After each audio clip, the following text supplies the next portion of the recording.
Hey everyone, this is the YT. Okay, YT. This is Gev Prime here. Today, this is a little bit different.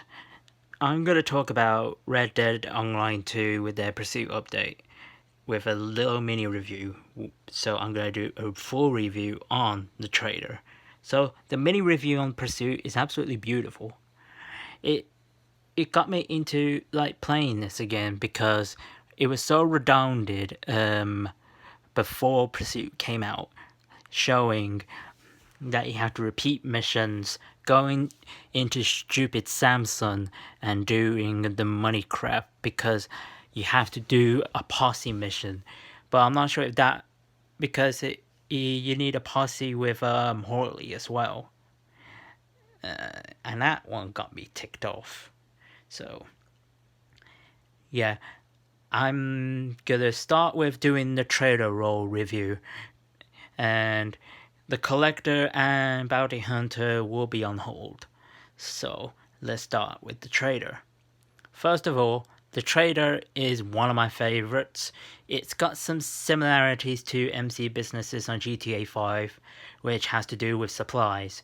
That you have to buy shit and you buy shit and you get the materials of shit, whatever. And there's raids as well, which is different because they can steal your shit.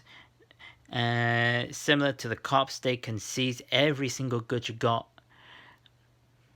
and you gotta buy the supplies again, even when people steal them. So that's a rare one.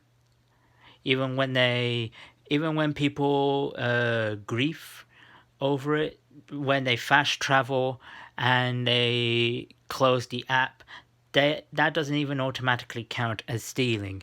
They just grieve it out that you have no supplies whatsoever. So yeah, for this one, you can buy or you can steal. But I go for steal because buying the supplies won't invest much. And the reason that is $20 of it is just you're just gonna waste about like $80 to do a couple of supplies later on, or maybe 100. So it's best not to buy them. Form like this is the important bit that I have issues with when people do not know when you do traders right. You need to form a posse when it comes to rivals. I encountered rivals who had no posse members, and one of them was in Austin, and it was a big wagon, and it was like a load. I would say like a medium sized, and you can and what you do with the medium one, with the medium wagon, large wagon, small wagon, whatever the amount you steal, whatever it is in that wagon, even if there's only one posse idiot who doesn't know how to recruit three people, you are giving yourself a good advantage to intercept, and you'll get the biggest amount of goods that is going to be stored right inside your camp, and you can make your big sales this way. Well, it doesn't really earn that really much XP than supplies, when it comes to 4 bags of supplies, but I would say it earns the biggest XP and the biggest goods in this role. And I'm going to talk about the supplies. Supplies, the bags of supplies will be best if they are abandoned, not by predatory creatures like wolves, and sometimes by bandits. They will scavenge for it as well. And the other supply card which I least like is the law. If you play by an honor card or a dishonor card to be a stealthy waster, to time waste, it's not gonna really work, because it's best to kill the law. It doesn't matter if you got bounty on you, because the bounty hunters won't pursue you if you have at least $20. But if you have $20, the bounty hunters will have a hunted side game, and you're gonna have to escape them by killing them. But if they left the game and you manage to pursue far away, then it doesn't really result your progression, however. But what's funny about this is when you're doing the bounty hunter role, which I want to add for a little bit, if you have over $20, you can't do bounties at all because you are a vigilante.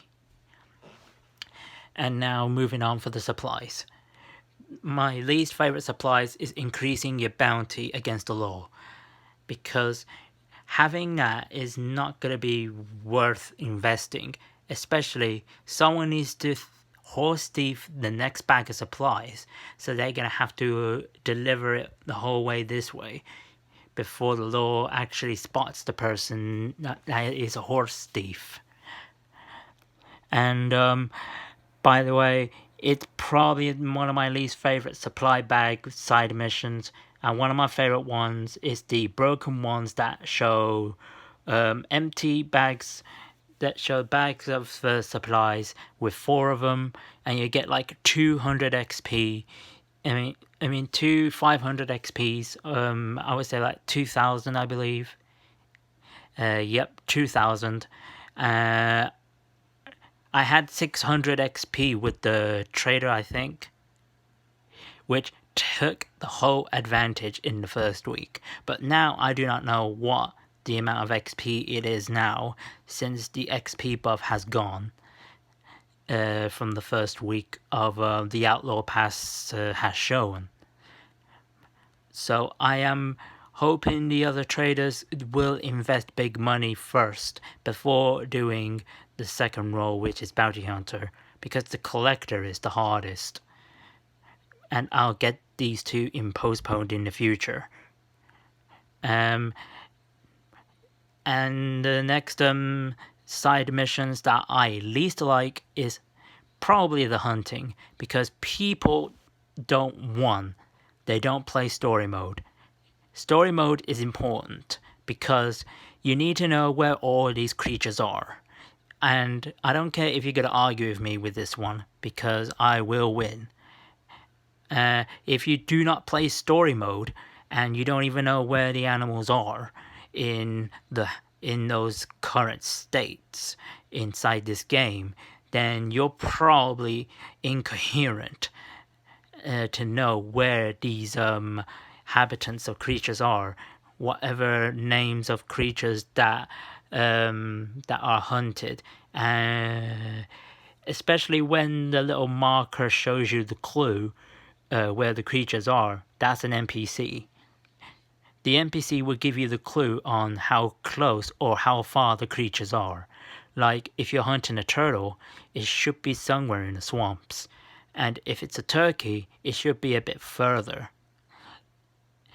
So it could be anything like that. But I understand people's criticisms because of you need good quality carcasses, like perfect or good, to be sure the trader might be happy to let you have the goods. But it's not really one of my worst supplies, in my opinion. The only worst one, in my opinion, is the chemical wagon, which I'm going to go for last.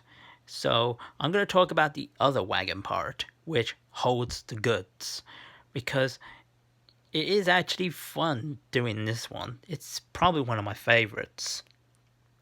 And no matter how many units you get, even if you hold a 4 posse member, you get 20 units as well, as much as you get from supplies. Because the supplies one takes a bit longer, but the wagon one, however, if you have 4 posse members with you when you start the mission, that is mine gold right there. And depending on how close the wagon is, I just believe the wagon and the supplies are probably the best ones, but the chemical wagon I'm going to exclude, because the chemical wagon is one of the most defenseless, fragile objectives that you're going to have to keep guard, and you're going to need about 2 extra posse members for this, because having yourself and and one posse member is going to be a little bit difficult when it comes to a group of bandits shooting it down, blowing the whole chemical wagon up. And I see people make rookie mistakes about this, especially driving the chemical wagon way too fast. You gotta, like Cripps say, you gotta drive it carefully. Don't make it rumble. Don't make it bump into the rocks. Don't make it go steep and bump all the way down and up.